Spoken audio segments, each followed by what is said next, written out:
St. Petersburg, Florida, June 2016. A young man prepares himself for a pop concert in Orlando. Over the past months, he's changed his look and lifestyle to appeal to the singer he's going to see.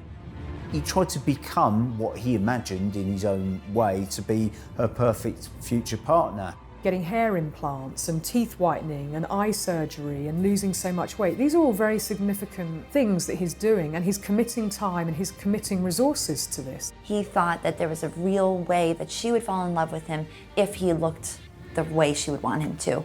But he doesn't intend to enjoy the music. He's in Orlando to kill teen idol Christina Grimmie. He went there with weapons, so 2 guns and 1 hunting knife. Now that's a significant amount of weapons. If I can't have her in life, then maybe we can be connected in death. This is the story of an extraordinary and tragic obsession. How a young man fixated on a performer on a meteoric rise, and how he decided to commit the ultimate act of violence. This was a man who completely insulated his life with this obsession with this young woman. A very unhealthy fixation, and he went to that concert with murder in mind. Young, talented, and at the top of her fame, 22-year-old Christina Grimmie was the very essence of what a modern teen idol should be. Yo guys, what's up? Team Grimmie, you guys rock so hard. You guys are awesome, got a lot of new music coming up for you guys. Yeah, just leave a bunch of requests in the comment section. But June 10th, 2016, during an autograph signing at her concert in Orlando, she was shot 4 times by an obsessed fan.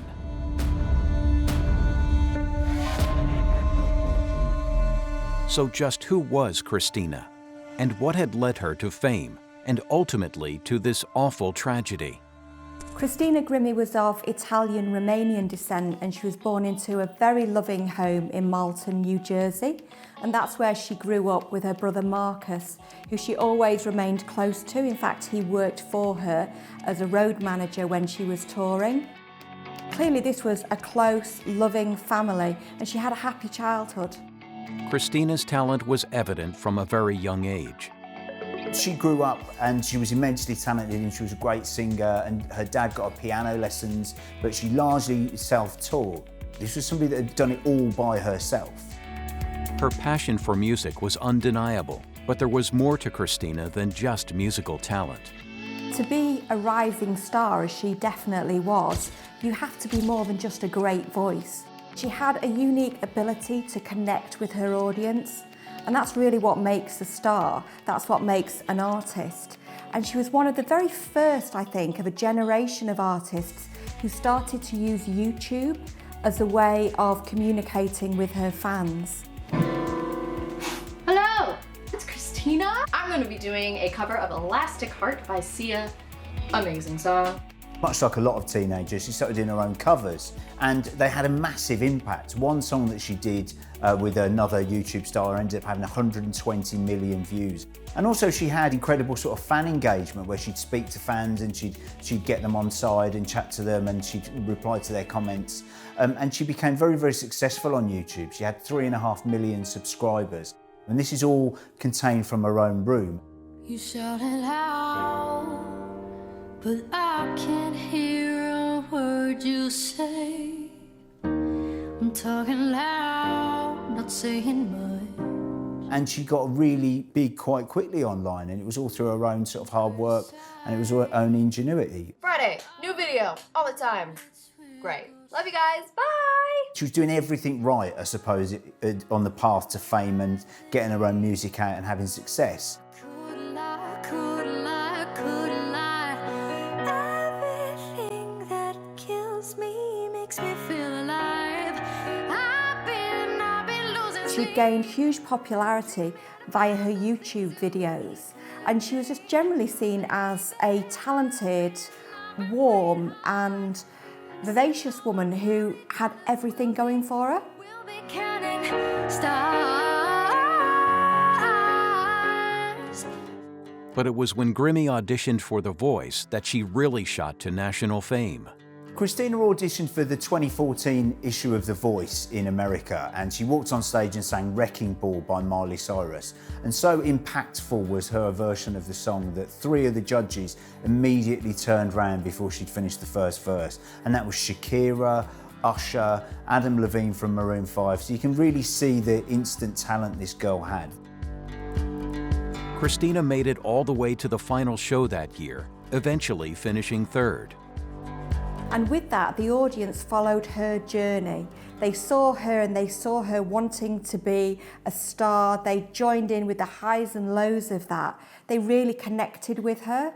And I think that that is Christina's probably most valuable talent. Not only is she a great singer, she can really connect with an audience. Christina's social network and her media presence was so large, the fact that she had so many YouTube videos online, it was great for her fan base, but it also unfortunately has this darker side where it increases the risk of having a stalker because there's more fodder for that person to latch onto, to feel like they know Christina, like they're personally connected, when in actuality it's just a fantasy.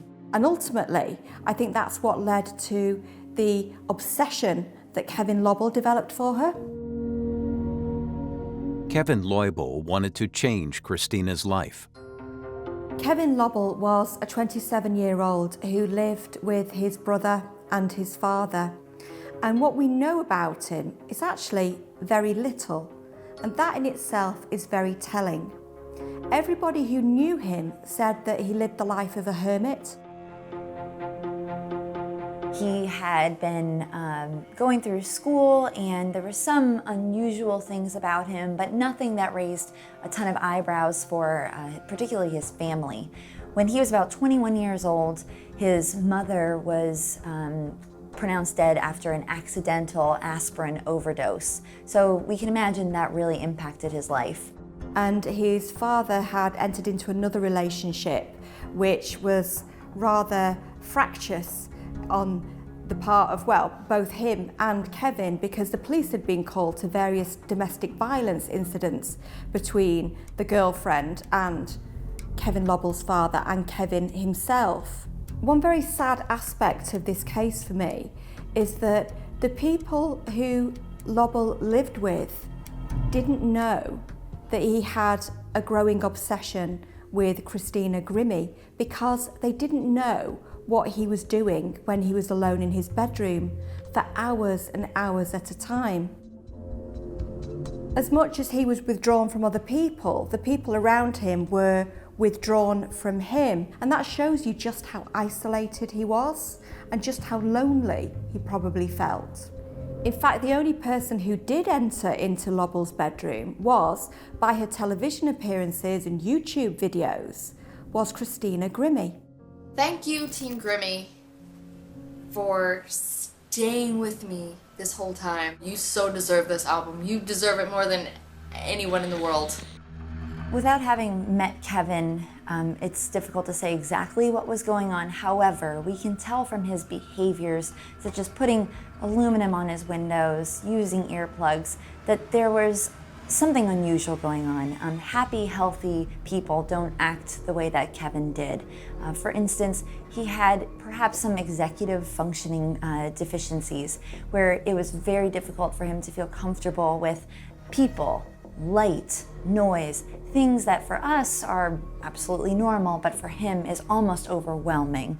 This shows that he was a very anxious person. He could not be normally associated in the world, which means it would be very difficult for him to function, you know, as we would without having all of those things accounted for.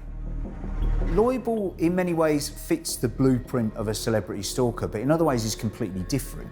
This, as far as we know, isn't a guy who was hanging around outside her house. He wasn't turning up at all of her concerts or arguing with, you know, fans on social media. This wasn't somebody who was actively obsessive in that sense. This wasn't somebody who was trying to gain as much access as he could into their life. This was all sort of online, and that makes it very chilling that this isn't somebody that the police could reasonably have picked up. This wasn't somebody who'd been hanging outside a tour bus or even going to lots of the gigs. This was a guy almost her age, probably a little bit older, who just decided that he was infatuated with her and would spend his life watching hours and hours and hours of her YouTube, her work, her life in a room that he'd covered with tin foil, heavy curtains so no light could get in. This was a man who completely insulated his life with this obsession with this young woman. But this infatuation and obsession was about to put its subject in mortal danger. Despite Kevin's difficulties, he had managed to hold down a job. If he wasn't in his bedroom, then he was at work at Best Buy, where he was part of their geek squad, so he was involved with their IT. And he worked behind the scenes. Even his manager noticed that there were some peculiarities about Kevin. He wasn't allowed to work with the customers out on the floor. He had to work in the back because he just felt there was some social awkwardness, and he was peculiar, and they just didn't think it was right to have him out on the floor. He's described as only having one friend at work. He had acquaintances that knew of him, but nobody really connected with him. He didn't have deep friendships. He didn't have even deep and meaningful family relationships, that I can say. Even during his working hours, there was only one thing on his mind. Lobel was spending all of his waking hours when he was at work sometimes, and certainly when he was at home in his bedroom, looking at video footage of Christina Grimmie. He was also obsessively checking out her social media accounts. So he was following her, not in the traditional sense of following her down the street, but following her actions and her movements, what she had to say, what she was doing. She was on his mind 24/7. And he developed not quite a delusional belief of her being in love with him. I think he knew very, very keenly that she was out of his league. But a sense of being connected to her and a sense of destiny, that they should be together, they were soulmates. She was the only person in the world who could possibly understand him and have a relationship with him, connect with him on a deep level. Oblivious to Kevin Loibel's obsession, Christina Grimmie's career was going from strength to strength. The Voice finished, and she finished third, and then like all sort of talent show performers, reality stars, you've got to make the most of your success while it's there. And she was very sort of active, performing lots and lots of gigs, whether they were larger gigs or smaller gigs. And she'd already been touring as a support act with Selena Gomez, who she'd known from a previous talent contest. She then got invited to do a song with Paul McCartney and John Bon Jovi. That was very successful. She had her own songs that she put out. She was invited to do a movie role. And really, everything was going great for her. I mean, she was incredibly marketable. She was young, attractive, very, very talented. But she was also really like quite a wholesome outlook. This wasn't somebody that was controversial. Her routines weren't raunchy. She made great play of her religious background and her faith in God. And she definitely wasn't one of these sort of young stars that sort of jump on a tour bus the moment the gig's finished, you know, wave, do an encore and leave. This was somebody that nurtured a fan base from an early age, from her own teens, and had then sort of realised the importance of that moving forward, even when she'd done The Voice. Thank you guys, everyone, for supporting. Gosh, I love you so much. Thank you. Find me on Facebook, find me on Twitter, and obviously here. When you see somebody singing and they're singing from their bedroom, and maybe you're in your bedroom as well, and maybe you're of a similar kind of age, it feels very intimate. It feels as if you're really seeing into that person's life. And if the music moves you as well, you feel like you're almost seeing into their soul. This creates a false sense of intimacy. And I think that Christina nurtured not a false sense of connection with her audience, but she certainly nurtured relationships with her audience. She did meets and greets. She was seen as accessible, one of us. And that made her relatable, it made her likable, it made her approachable. And of course that is going to be hugely attractive to anybody, and very attractive maybe to somebody who doesn't have connections. Kevin Loibl was lonely and isolated. As time went by, his obsession was becoming more intense. He was becoming more and more infatuated and obsessed with Christina Grimmie. In his mind, he thought that there was a real way that she would fall in love with him if he looked the way she would want him to. So he took extreme measures to make sure that would happen. He knew that she wouldn't be interested in him. And that's actually a really sad aspect of this. And he set about trying to make himself more attractive to her. So he had surgery on his eyes so that he no longer needed to wear glasses. He had a hair transplant. He had his teeth whitened. He turned vegan because she was very concerned with animal welfare and lost a huge amount of weight. He was trying to make himself a more attractive package, clearly with an end goal of, I will then approach her and she will see that we are destined to be together and that she will be as attracted to me as I am attracted to her. These are all significant things that he was doing because he wanted to do it for Christina Grimmie. And he was an atheist before, but then he found out Christina was into Christianity, and he then became interested in Christianity. She was very devout and religious and believed strongly in God, and he watched that in her and thought, well, there must be a God because God created Christina and she was so beautiful and godlike that if there is a God, he was now willing to believe in God because God had created Christina. He tried to become what he imagined in his own way to be her perfect future partner. He's now sort of, in a sense, social engineering things, her likes and her wants and desires, and mirroring those things, but doing a lot of research, reading and consuming everything about her.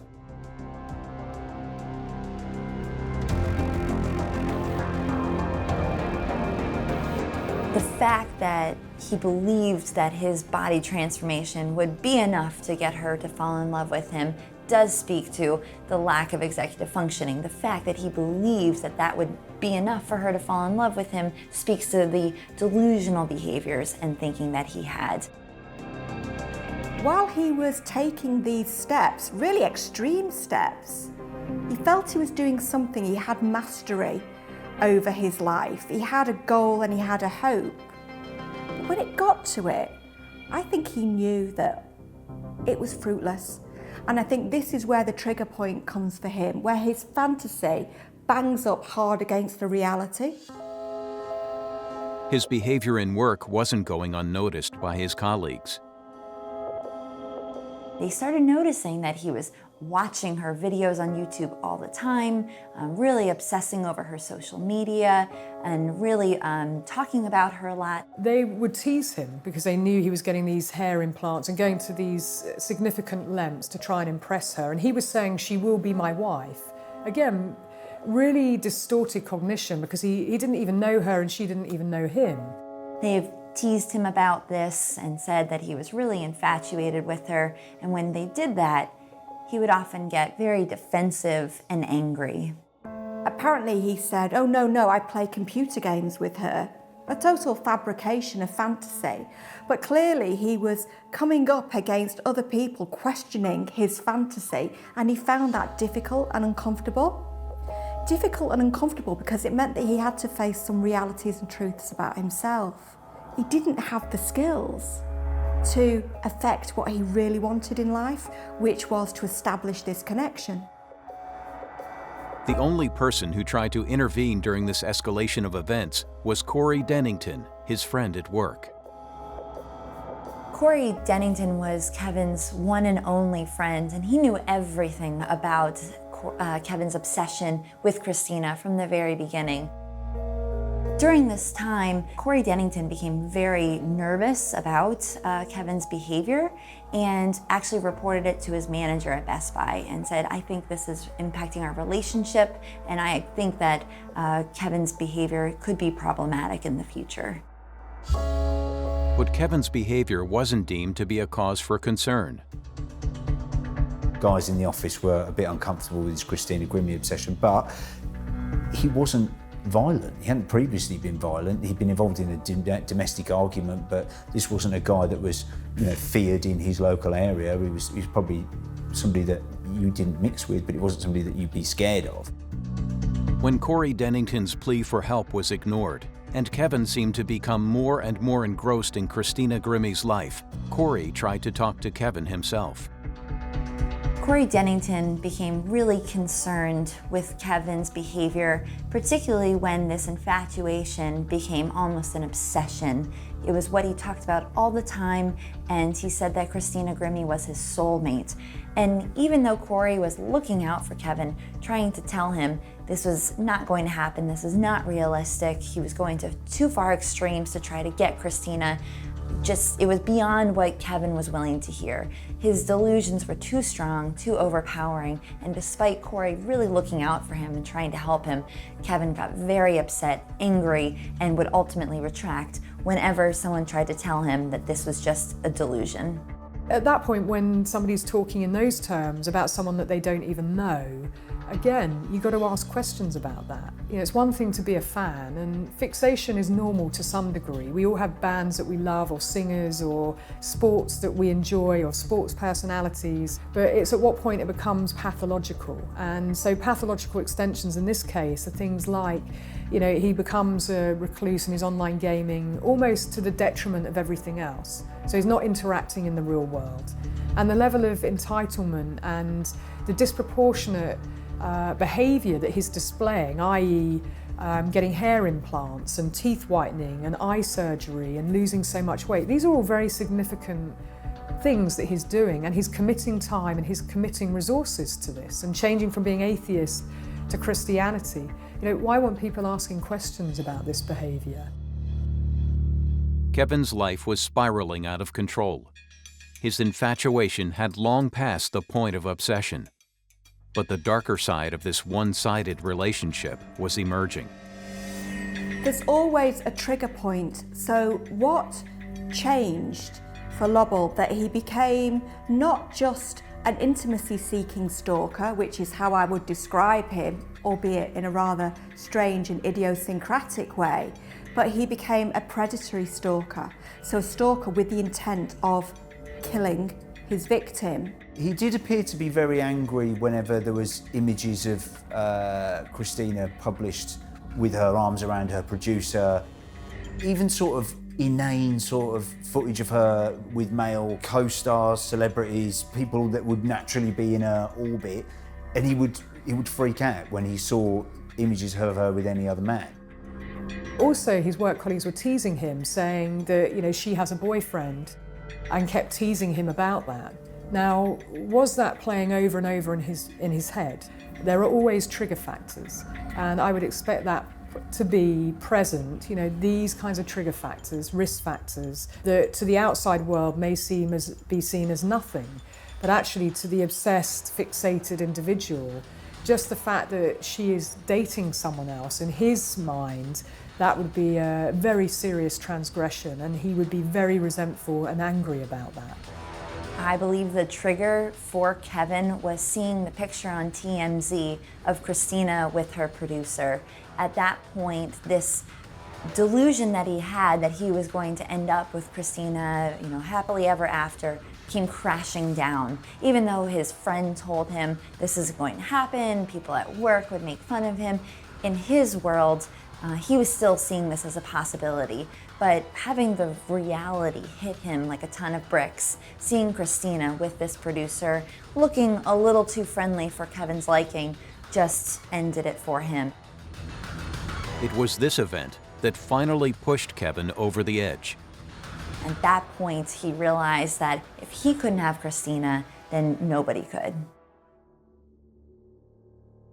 What Kevin did next could leave no one in doubt later about his intentions. He applied to buy guns. He was able to buy 2 Glocks. He bought one and then waited 5 days to collect it. He eventually collected it 11 days before the subsequent murder. And then in that time, that wasn't enough for him. He went out and purchased another Glock, again completely legally, collected it, and then set about this journey where he would go to Orlando and attack this woman. And he'd clearly pre-bought the ticket, so he had an intention to go there, and he also had an intention to take weapons there. 2 guns and 1 hunting knife. Now that's a significant amount of weapons that this 27-year-old took with him. So what's clear to me is that he went to that concert with murder in mind. Leubel left his house on June 10, 2016, and made his way to Orlando by taxi.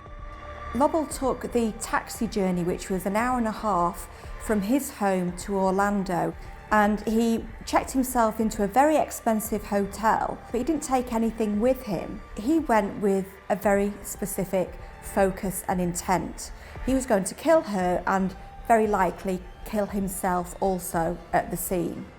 But how had things come to this without being noticed by his family or friends? There are always warning signs, and it's very easy to spot them in hindsight. Right before Kevin left for Orlando, in his last shift at work with Corey at Best Buy, he said things that Corey later on thought were, very grim, depressing, things like telling him he was his best friend and goodbye, and he would see him again in the afterlife, and things that Corey just felt were unusual, but he didn't take too heavily because he could never imagine in a million years what Kevin was about to do. Leubel had told the friend that he was feeling tired and he was ready to ascend.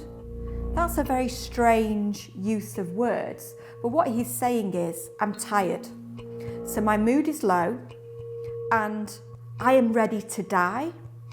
If somebody says that they are ready to die, that will usually invite a response of, hey, come on now, tell me what's wrong, let's talk about this, tell me how you're feeling, what has led to this.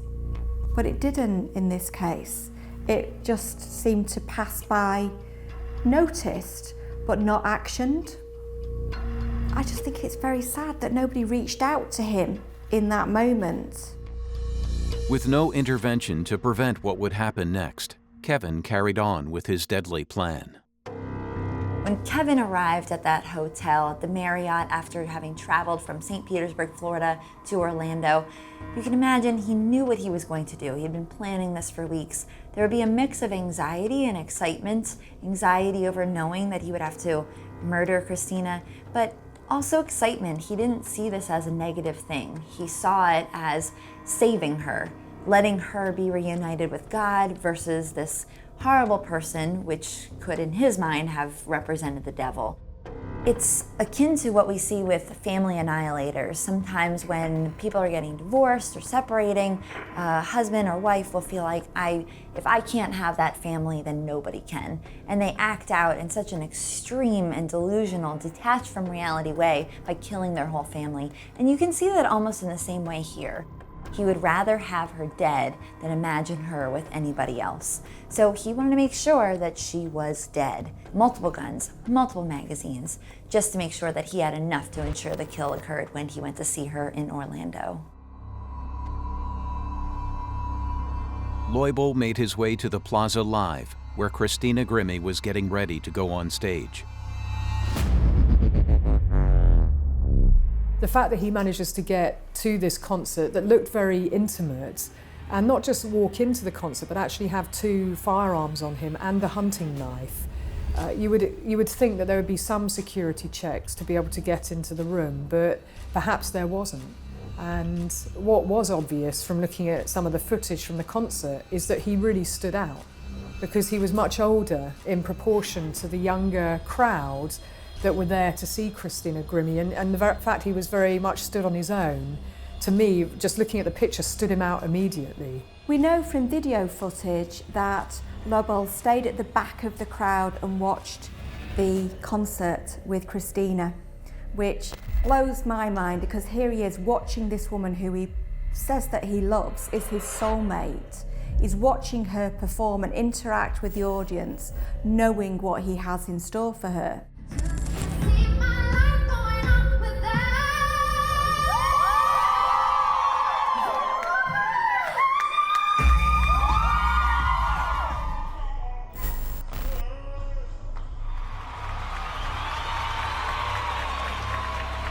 She finished the gig, taken her encore. She sat on the edge of the stage still. It's quite a small venue and lots of fans are lining up to take photos with her, get her shirt signed, have autographs. and she's doing the engagement that she'd normally do with her fans. That's been very successful for her so far, and I dare say that she loved doing. Kevin Lobel is stood there in the queue, patiently waiting his turn.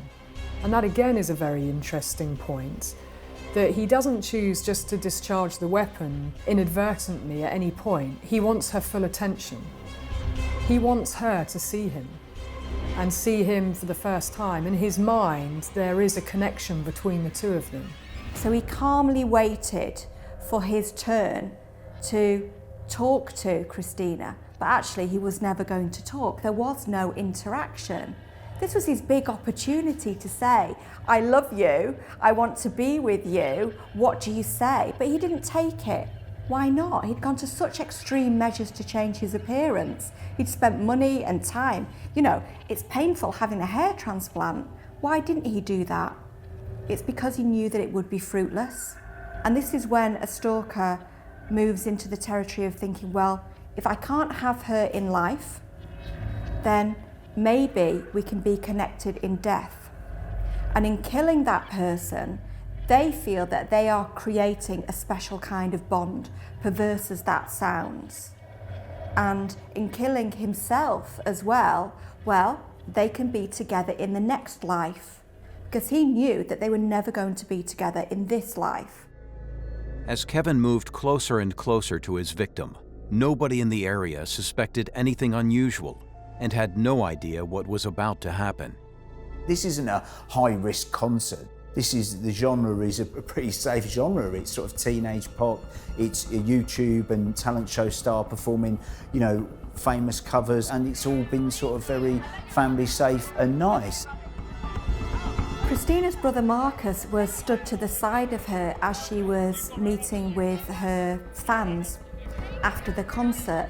So he was there as a protective brother, and he was doing his job and doing his job very effectively. But who could have foreseen what would have happened and whether it would have happened in that moment? It literally, you know, it happened in such a short space of time. Kevin stepped closer and closer to the top of the queue until he was eventually in front of Christina. He waited until he was face to face, looking at Christina, and she was looking at him. And part of this story, which shows the warmth of her character and the determination of his character, she held out her arms to hug him. This was the warmth that she greeted her fans with. And as she was stood there with her arms outstretched towards him, he shot her.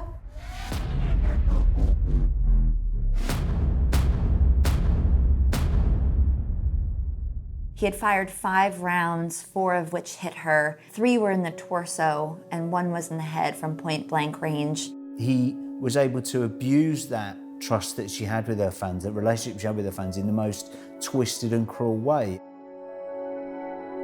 Her brother is stood very close by, and in a very quick reaction, he grapples with Lobel, and the firearm's discharged again. But he manages to break free, and then he stands up and basically puts the firearm to his head and discharges it point blank range, where he kills himself.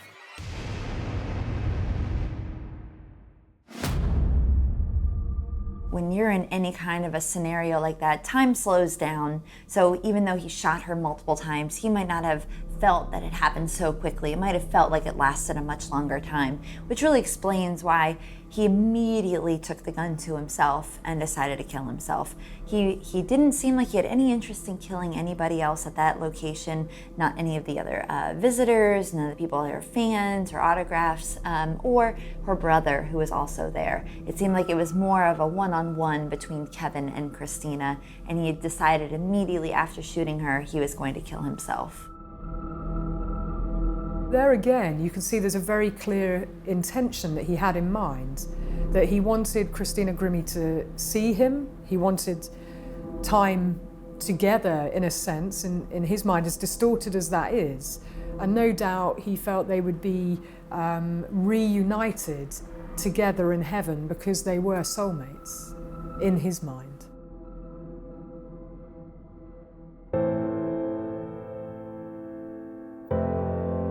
When police arrived on the scene, what they found was Christina Grimmie very close to death, and she later died in hospital. And their prime suspect had shot himself in the head. And of course there was Marcus, Christina's brother, having just seen his sister being shot 4 times. That's an incredible trauma for him, let alone obviously the aftermath and the realisation that she's dead. But that will stay with him forever. He will constantly question himself, could I have done anything different? Could I have done anything more? In actual fact, he stopped the situation from escalating to anything worse, because it's very possible that Lobel could have shot other members of the other fans, other concert goers. If there's not enough sadness in this case, one of the saddest things is there was not a lot that Christina could have done to prevent this. It wasn't like he was sending her messages and she had the opportunity to take out a restraining order. There was no contact between Kevin and Christina, so he was not on her radar. They didn't recognise him. This wasn't somebody that had sent threatening letters or threatening emails or had been active on social media harassing the artist. This was completely out of left field. It's a myth that people think that stalkers will always, be showing up behind you, tailing you, sending you messages, trying to get into your home. That's not always the case, and we see that here with Kevin. He was personally obsessed with Christina by watching her videos, obsessing over her personally, but the only time he ever reached out to make contact was the day that he ultimately killed her. It really brings home the fact that you can have no knowledge or awareness at all of another person being absolutely focused on you and wishing to do you harm. And your life can be taken literally like that. It's utterly terrifying. As police began their investigation into Leubel, it became apparent that there had been plenty of warning signs that had gone unnoticed or unmentioned in the lead-up to this tragic event. When police broke down the door of the hotel or went to the hotel, they said they spoke to a receptionist, and the receptionist was, oh my God, yeah, I recognise that guy, he was behaving really strangely. Obviously something had triggered with that receptionist, who didn't know at this point that this was the guy they're after, that this guy was somebody to be wary of. In Kevin's room and in his pocket, he had a flyer for a burial service that allowed your ashes to be put around a tree in a way of representing the circle of life. And obviously the fact that he had had it at his room and in his pocket the day he went to go kill Christina signified he wanted to send the message to people that that's what he wanted to happen when he died. He wanted to represents this rebirth in the afterlife, where his body was going to help replenish the tree, use his ashes to grow something better.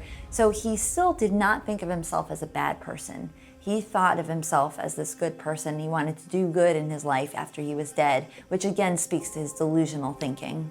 Kevin Lobel was an intensely psychologically estranged young man. He was distant from everybody around him, and I believe that he didn't have the skills to reach out to others, but others didn't bother to reach out to him.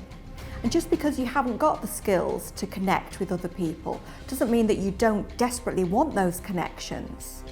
And I think that he found something in Christina Grimmie that he couldn't find in the people around him, and he felt deeply conflicted about that. As much as it was a beautiful fantasy for him, he knew that he was never going to attain it. But she was, quite literally in the end, the only person who reached out their arms to Kevin Lobel. And that's what I find is the absolute tragedy of this case. It's hard to say after the fact, but of course, knowing what we know now, we would think he certainly should have been helped. Who would have done that? And at one point in time, obviously his family was going through a lot before this even occurred because of the death of his mother. His father had his own, issues going on, and he was arrested. So there's clearly a good lens backwards that we can look back and say, why didn't anyone pick up on this sooner? But none of this changes the fact that a fully intentional and brutal murder was committed by Kevin Leubel, taking the life of 22-year-old Christina Grimmie. Kevin, who showed certainly several psychopathologies that indicated he wasn't totally happy and healthy, was also within his mind enough to premeditate a murder so well, carry it out, and ensure that there was no evidence left behind because he destroyed his hard drive at home, encrypted his cell phones. He went above and beyond to really commit a perfect murder and ensure that there was no evidence indicating all the things he had done to lead up to it. This is the first time I can remember, certainly, a pop star being killed on stage, being shot by somebody. Or having that moment where we level all of these accusations about celebrities of, oh, you know, you hide behind the velvet rope and you don't speak to your fans. This was a singer who'd gone out of her way to be speaking to the fans, and that had been used so cruelly against her. And I know a lot of pop stars up their security, maybe they reduced their fan interaction, maybe thought about how much public access they had. And it was such a terrible murder, not only because this girl had such a, you know, wholesome, never done anything bad to anybody. She was very religious, incredibly talented at the start of her life at 22 years old, but it was so public. This was on a stage where loads of kids were sort of watching and enjoying time with their idol. This was a stage where she'd performed and then hung out afterwards so she could meet her fans, sign autographs, etc. This was her giving up so much of herself, and in the end it cost her her life. My hope is found. He gives my light, my strength, my song. This cornerstone, this solid ground. It takes a lot of hard work for people like Christina to, practice her talent, get good enough to be able to be famous, to have people notice her, love her. But with one horrible act, Kevin is now in eternity, in the books, on Wikipedia. People know of him, and it's because he did one easy but horrible thing. Till he returns or calls me home. Here